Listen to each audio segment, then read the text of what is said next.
Good morning. I am going to share a little bit about the meditation process. The last time we talked, I showed you my cushion, which is a block. I'm sitting on it now. Um, but I want to talk a little bit about posture. And it's meditation posture is so interesting because you kind of have to figure it out. I am sitting upright. I was I was teaching meditation at Pace Center for Girls at one point, and one of the ladies said, one of the young girls said, her therapist told her that she could meditate laying down. And so I probably will not be giving instructions on how to lay down and meditate. I know that you can do it. I think that unless it is physically prohibitive, that you should sit upright, because this upright posture is part of the mindset for looking inward. And that's basically what we're trying to do. We're trying to get the body to cooperate with us being in silence. And so sitting on a block, it can be physically challenging. And so a lot of times when you go to a sangha, there'll be chairs. Most people will be sitting on some kind of block upright. I want to turn to the side just a little bit so you can see that, eventually this becomes very easy and common to just sit upright. All right. But you don't want to get real tight about it. You want it to be an upright looseness. In my training, I've been told that I should hold myself up. And this is kind of a mental thing, more like a willow, which is interesting, right? You're talking about the base of the willow, not all of the different branches that lean over, right?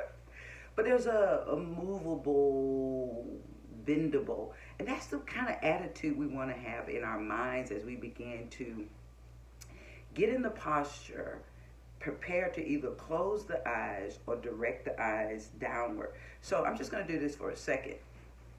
What I would do, and what I just did a couple of minutes ago, is I set the timer for, I think this morning it was 22 minutes. When I'm at home, I meditate with my eyes closed. When I'm not at home, I meditate with my eyes open. So I'm home. So set the timer. This morning it was 22 minutes, and this is me for those 22 minutes.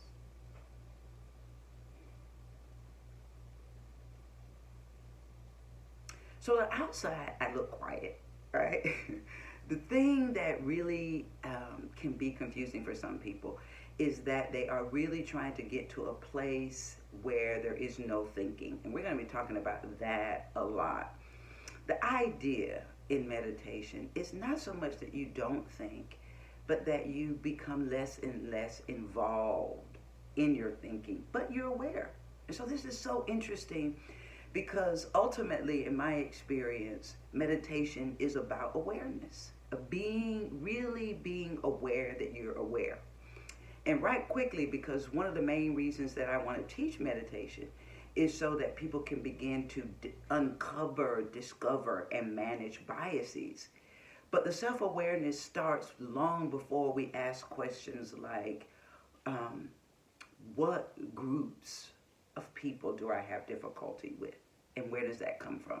It really begins with becoming comfortable in one's own skin, not getting better. So I think there's a lot of association between meditation and gurus. Like, I don't know, maybe if you meditate for a year, you'll learn to levitate. It's really not about that. It's not about perfecting the self as much as it is about becoming aware of who you are. And so I probably could say that over and over again, and it would just do nothing but irritate you. Right now, I would love for you to decide if you want to commit to the path of silence. There's so much to gain from it.